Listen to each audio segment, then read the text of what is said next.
আজ থেকে শুরু হয়ে গেছে আমার ছেলের মহাযুদ্ধ, মানে হচ্ছে ফাইনাল এক্সাম। ও তো ক্লাস 1-এ পড়ে, এরপর ক্লাস 2 হবে। আজ থেকে ওদের শুরু হলো স্কুলের ফাইনাল এক্সাম।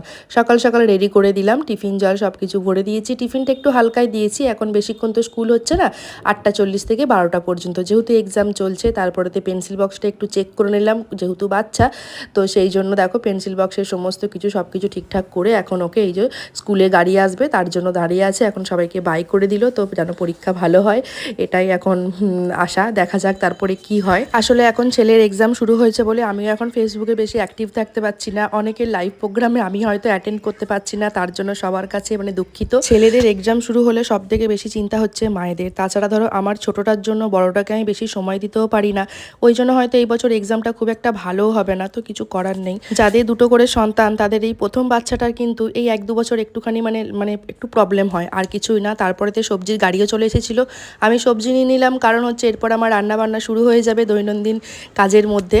তো চলো, আমার সবজি নেওয়া হয়ে গেছে, এবার আমাকে রান্না বান্না চাপাতে হবে, তারপরে অফিসের ভাত আছে। আজকের মতো এখানেই শেষ করলাম।